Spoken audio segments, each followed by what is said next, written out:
আসসালামু আলাইকুম প্রিয় দর্শক, সবাই কেমন আছেন? আশা করি ভালো আছেন। আলহামদুলিল্লাহ, আল্লাহর রহমতে আমি ভালো আছি। বরাবরের মতো আবারও চলে আসলাম সার্বিয়ার কিছু গুরুত্বপূর্ণ তথ্য নিয়ে। সার্বিয়ার বর্তমান ভিসা পরিস্থিতি, সার্বিয়ার ওয়ার্ক পারমিট প্রসেসিং এবং সার্বিয়ার যে জালিয়াতি চলছে সে থেকে আপনারা কিভাবে নিরাপদ থাকবেন সে বিষয়ে আজকে আমি আলোচনা করব। সো আমি Mohammad Azizul Islam, mister Aziz 365 YouTube channel থেকে আপনাদের স্বাগতম। যে যেখান থেকে আমার ভিডিওটি দেখছেন, ভিডিওটি ভালো লাগলে লাইক, বন্ধু বান্ধবদের সাথে শেয়ার করে নেবেন এবং অবশ্যই আমার চ্যানেলকে সাবস্ক্রাইব করে নেবেন। আর যারা ইতিমধ্যে সাবস্ক্রাইব করেছেন তাদের অসংখ্য অসংখ্য ধন্যবাদ। সো আর দেরি না করে আমি আমার মূল বিষয়ে চলে আসছি। ফার্স্ট অফ অল কথা বলা যাক সার্বিয়ার ভিসা পরিস্থিতি। অনেকেই আমার কাছে জানতে চেয়েছেন যে সার্বিয়ার যে সরকার পদত্যাগ করেছেন সেই বিষয়ে ভিসার উপর কোনো প্রভাব পড়বে কিনা। সো আমি আপনাদেরকে বলবো, সার্বিয়ার যে গভর্নমেন্ট পদত্যাগ করেছেন তা সেটা উনি দুর্নীতি করার কারণে নিজে পদত্যাগ করেছেন, সে বিষয়ে ভিসার উপরে কোনো প্রভাব পড়বে না। কিন্তু নতুন সরকার আসার আগ পর্যন্ত কিছু ভিসার গ্যাপ থাকবে, বা ভিসা পেতে বা পারমিট পেতে বা আপনার ভিসা স্ট্যাম্পিং হতে কিছুটা গ্যাপ থাকবে। তো অল্প অল্প ভিসা হচ্ছে বা পারমিট হচ্ছে, অল্প ভিসা স্টিকার হচ্ছে।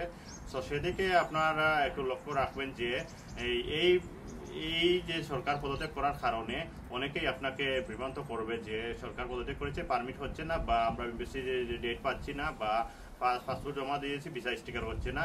এই ধরনের কোনো কিছু কিছু এজেন্সি বা যার মাধ্যমে আপনি ভিসার মাধ্যমে কাজ করাচ্ছেন তারা আপনাকে এই ধরনের কথা বলবে এবং আপনাকে কিছু বলতে পারে যে আপনি সার্বিয়ার জন্য ভিসা অ্যাপ্লাই করেন, আমরা ভিসা করে দিব, এটা কোনো সমস্যা হবে না। কিন্তু আপনাদেরকে আমি সতর্ক করে দিচ্ছি যে এই ধরনের এজেন্সি বা দালাল বা পরিচিত যদি কেউ আপনাকে বলে যে ভিসা করে দিবে 3 মাস 4 মাসের ভিতরে সার্বিয়ার সরকার পদত্যাগ করেছে, কোনো সমস্যা নাই, আপনার ভিসা হয়ে যাবে, এই ধরনের এজেন্সি বা দালাল থেকে আপনারা দূরে থাকবেন। আর কারণ পদত্যাগ করেছে সরকার ঠিক আছে, কিন্তু নতুন সরকার আসার আগ পর্যন্ত ভিসার কিছুটা গ্যাপ থাকবে। যে ভিসা অল্প অল্প, যদি আপনি 10টা ভিসার জন্য পারমিটের জন্য অ্যাপ্লাই করেছেন, সেখান থেকে আপনার 2টা বা 3টা পারমিট বের হবে এবং স্লো গতিতে বের হবে। আর এমবেসি যে ফাইল সাবমিট করেছেন বা এমবেসি ভিসার জন্য অ্যাপ্লাই করে পাসপোর্ট জমা দিয়েছেন, সো সেক্ষেত্রে আপনাদের পাসপোর্টে দ্রুত ভিসা হবে না, একটু লেট হবে, যেহেতু এমবেসির কাজটা একটু স্লো গতিতে চলছে। কারণ নতুন সরকার আসার আগ পর্যন্ত এই কাজটা এরকমই চলবে। এজেন্সি আপনাকে বলে আপনারা এটা দ্রুত হয়ে যাবে, আপনি টাকা খরচ করেন, আপনার এই যদি সার্বিয়ার জন্য আপনি 5 লাখ 6 লাখ 7 লাখ টাকা দেন বলে, যদি আমি আপনি 10 লাখ 12 লাখ দেন আপনার বিষয়টা দ্রুত করে দিব। সো এটা আপনার সম্পূর্ণ ভুয়া। এ ধরনের কোনো কিছু করতে পারবে না কোনো এজেন্সি, টাকা দিয়ে কোনো কাজ হবে না। কারণ এমবেসি কোনো টাকা দিয়ে কোনো কাজ হয় না, এবং যদি সার্বিয়ার কোন কোম্পানি থেকে পারমিট বের করতে পারবে, টাকা দিয়ে পারমিট বের করে ওরা, ঠিক আছে, কিন্তু এই এমবেসিতে কোনো টাকা দিয়ে কোনো কাজ করাতে পারবে না। তাই আপনারা সতর্ক থাকবেন, এ ধরনের কোনো এজেন্সি বা দালাল বা কোনো পরিচিত কেউ আপনাকে বলে যদি, তো সেক্ষেত্রে আপনারা পা দিবেন না, দিলে আপনারা প্রতারিত হবেন, আপনার টাকাটা অনেক টাকা লস হয়ে যাবে। সে তো আপনারা নিজেই এই পরিস্থিতির শিকার হবেন। তখন যখন এজেন্সি বা দালালরার কাছে আপনারা জমা দিবেন কাগজ, এই ফাইল জমা দিবেন বা টাকা বেশি দিবেন, তখন যখন আপনার ভিসাটা লেট হবে তখন ওরা বলবে এই প্রবলেম হয়েছে, এই প্রবলেম আপনাকে অনেক প্রবলেম ওরা দেখাবে আপনাকে। তখন আপনি মেনে নিতে হবে, যেহেতু আপনি পাসপোর্ট দিয়েছেন ওদেরকে এবং আপনার টাকাটা দিয়েছেন। যদি আপনি এখন ওদের কথা শুনেন না, ওদের মানে যে নিয়ম যে সিস্টেম বলছে এটা যদি আপনি শুনেন না, মানেন না, তাহলে ওরা বলে আপনার এত টাকা লস যাবে, আমরা এইসব করেছি, টাকা দিয়ে পারমিট কিনেছি, অ্যাপ্লাই করেছি, বা পাসপোর্ট পারমিটের জন্য এমবেসি ডেটের জন্য আবেদন করেছি, এই খাতে আপনার এই টাকাটা লস হয়েছে, তো সেক্ষেত্রে আপনার এই টাকা কেটে আপনাকে ওই টাকা দিয়ে দিব। সো এই ধরনের প্রতারণা থেকে আপনারা সতর্ক থাকবেন। কারণ যদি কোনো এজেন্সিতে ডিল করেন, সার্বিয়া যেভাবে ডিল করা যায় 5-6 লাখের মধ্যে ডিল করা যায় সেভাবে ডিল করবেন। আর অন্ততপক্ষে আপনারা চিন্তা করবেন না যে সার্বিয়ার ভিসা হচ্ছে না, লেট হচ্ছে কেন। এটা হচ্ছে ওদের দেশের একটা অভ্যন্তরীণ বিষয়, এটা আমার অতি দ্রুত ইনশাল্লাহ সমাধান হয়ে যাবে। দ্বিতীয়ত বলা যাক সার্বিয়ার ভিসা বন্ধ হওয়ার গুজব। এই 2025 সালে অনেক এজেন্সি বা অনেক পরিচিত আপনাদের যারা পরিচিত আছে বা অনেকেই আপনাদেরকে বিভ্রান্ত করে যাচ্ছে যে সার্বিয়ার ভিসা নাকি 2025 সালে বন্ধ হয়ে যাবে। আসলে এটা সম্পূর্ণ ভুয়া এবং গুজব। এ ধরনের কোনো নিয়ম এখনো হয়নি আর হবেও না ইনশাআল্লাহ। কারণ সার্বিয়ার এই যে সরকার পদত্যাগ করার কারণে দেশটিতে কিছু গন্ডগোল চলছে, যে ইলেকশন নিয়ে বা নতুন সরকার যখন আসবে, নতুন নতুন সরকার আসার জন্য এই ধরনের কিছু রাজনৈতিক প্রবলেম চলছে, এই জন্য অনেকে গুজব ছড়াচ্ছে যে সার্বিয়ার ভিসা বন্ধ হয়ে যাবে। এটা আমাদের দেশে মানে অন্য দেশের জন্য কিছু একটা হয়, এটা আমাদের দেশে মানে একটার পর একটা গুজব ছড়াতে থাকে অনেক মানুষ, অনেক এজেন্সিরা বা অনেক আপনার পরিচিত বা দালাল যে কেউ হোক, এটা গুজব ছড়াতে থাকে। তো সেটা থেকে আপনারা কান দিবেন না। সার্বিয়ার আসলে এই ধরনের কোনো রুল এখনো হয়নি, আর ইনশাল্লাহ আগামীতে হবে না। নতুন সরকার আসলে অন্ততপক্ষে আরও রুলটা ভালো হতে পারে, নিয়ম কানুন আরও ভালো হতে পারে, রেশিওটা আরও ভালো হতে পারে।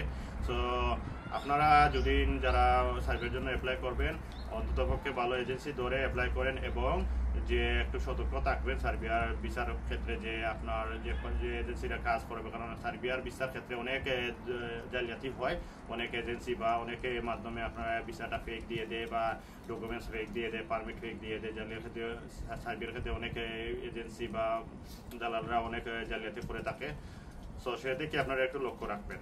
সো আরেকটা কথা আমি আপনাদেরকে বলি, যখন আপনারা সার্বিয়ার জন্য অ্যাপ্লাই করেন বা এমবেসি ডেট পান, পাসপোর্ট জমা দেন বা পাসপোর্টের ভিসা ওইটা রিজেক্ট হয়ে যায়, বা আপনার পারমিটটা সাবমিট করছেন এমবেসিতে ভিসা রিজেক্ট হয়ে যায়, সো অনেকেই আপনারা জানতে পারেন না যে কোন কারণে আপনারা আপনাদের এই ভিসাটা রিজেক্ট হয়েছে।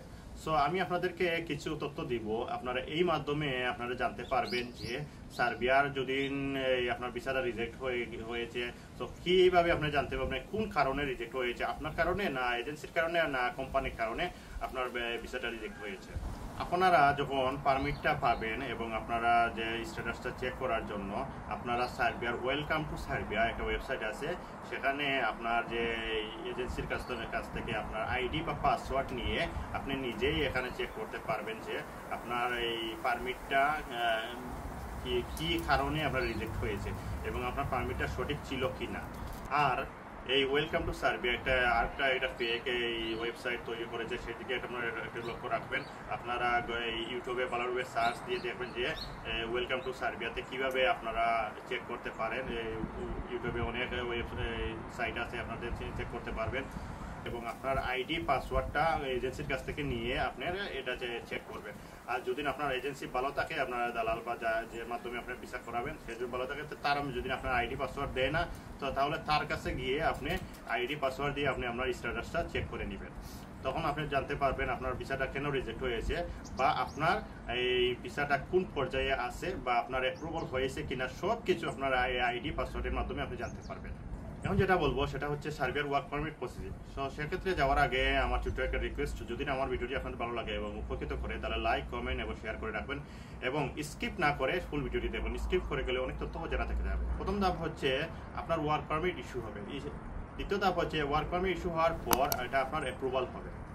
তৃতীয় ধাপ হচ্ছে যদি আপনার ভিসাটা অ্যাপ্রুভালের জন্য একটা পিভিজেড নম্বর লাগে, সেটা একটা মেয়াদ থাকে। এবং চতুর্থ হচ্ছে আপনার সব ডকুমেন্ট সঠিক থাকলে অ্যাপ্রুভালের জন্য 1 থেকে 1.5 মাস সময় লাগে এবং রিজেক্ট হয়েছে কিংবা অ্যাপ্রুভাল হয় সেটা আপনি জানতে পারবেন। 5 নম্বর হচ্ছে যদি আপনার অ্যাপ্রুভাল হয়ে যায়, তখন এই ভিসা আপনার পাসপোর্টের স্টিকারের জন্য আবেদন করা হয় এমবেসিতে পাসপোর্ট দেওয়ার জন্য। আর পাসপোর্টটা আপনার এমবেসি দেওয়ার পর আপনার 30 থেকে 45 দিন লাগে আপনার পাসপোর্ট স্টিকার লেগে আসতে। সো আপনার এর থেকে একটু বেশি সময় লাগতে পারে বর্তমান পরিস্থিতির জন্য। এখন বলা যাক আপনার ভিসা ফেক কিনা সেটা বুঝবেন কিভাবে। অনেকেই আমাকে জানতে চাইছেন যে আমাদের পারমিট ফেক কিনা, আমাদের যে পারমিটটা আসছে এটা ফেক কিনা, আমাদের ভিসা স্টিকার লেগে আসছে এটা ফেক কিনা। সো সেক্ষেত্রে তাদেরকে আমি বলবো যে আপনারা যদি ভিসা ফেক হয়ে থাকে, তাহলে আপনারা যখন বাংলাদেশে মেইন পাওয়ারের জন্য আবেদন করবেন, তখন যখন মেইন পাওয়ার হবে না, তখন আপনি বুঝবেন এই ভিসাটা ফেক। সো আপনার মেইন পাওয়ার হওয়ার পর আপনি এজেন্সিকে টাকা দিবেন। এর আগে আপনার কোনো টাকা এজেন্সিকে দিবেন না, এজেন্সির সাথে লেনদেন করবেন না। সো সেদিকে আপনারা এটা লক্ষ্য রাখবেন। আর আরেকটা কথা বলি, যদি আপনার ভিসার জন্য অ্যাপ্লাই করার পর 2 থেকে 3 মাস বা 4 মাস হয়ে যায়, ভিসার কোনো রেজাল্ট আসে না, তাহলে আপনি বুঝবেন এই ভিসার হবে না আপনার। তখন আপনি এটা ক্যান্সেল করে আপনি নতুন করে আবার অ্যাপ্লাই করবেন। কারণ এখন বলা যাক বর্তমানে সার্বিয়ার শ্রমবাজারের অবস্থা, ডিসেম্বর থেকে ফেব্রুয়ারি পর্যন্ত এই সার্বিয়ার শ্রমবাজারটা একটু কম থাকে বা ভিসার রেশিওটা কম থাকে। সো আপনারা যারা ডিসেম্বর বা ফেব্রুয়ারির ভিতরে যারা অ্যাপ্লাই করেছেন আপনার পারমিটের জন্য, আপনারা পারমিটটা একটু দ্রুতগতিতে আসবে। কারণ আর ভিসার স্টিকারের জন্য যদি আবেদন করেন, পাসপোর্টে জমা দেন, সো সেক্ষেত্রেও আপনারা ভিসার রেশিওটা একটু কম থাকবে। এই ডিসেম্বর থেকে ফেব্রুয়ারি পর্যন্ত। আবার মার্চ থেকে যখন দেখবেন সার্বিয়ার শ্রম বাজারটা ভালো বা বিভিন্ন দেশের ও ইউরোপের, তখন আপনি এই থেকে বুঝে শুনে সিদ্ধান্ত নিয়ে এই পারমিটের জন্য অ্যাপ্লাই করবেন।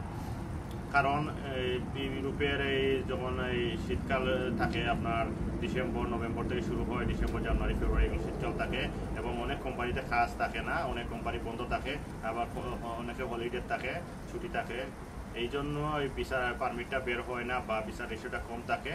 সো এমবেসিরাও মানে এই সময়ে একটু বিজি থাকে যে নতুন বছর আসছে, নতুন নিয়ম আসবে। সো সেই জন্য আপনার ভিসা স্টিকারও হতে লেট হয় বা পারমিটটা বের হতেও লেট হয়। শেষে যেটা বলবো সেটা আমি আপনাদেরকে পরামর্শ এবং কিছু সতর্ক করে দিব যে আপনারা যদি কোনো এজেন্সি বা আপনার কোনো পরিচিত বলে যে সার্বিয়ার ভিসা বন্ধ হয়ে গেছে, 2025 সালে ভিসা বন্ধ দিবে না এবং দুদিন আমরা আপনারা এই টাকা একটু বাড়িয়ে দেন পারমিটের জন্য, তাহলে আমরা ভিসা করে দিবে 100%। তো আমি আপনাদেরকে বলবো এই ধরনের প্রতারণা থেকে আপনারা সতর্ক থাকবেন এবং নিজের বিবেকের সাথে চিন্তা করে ভালো মাধ্যম জেনে বুঝে বা ভালো মানুষের মাধ্যমে পরামর্শ নিয়ে তারপর সার্বিয়ার জন্য আপনার কোনো এজেন্সি বা যার মাধ্যমে আপনি ডিল করেন তার সাথে ডিল করতে পারেন।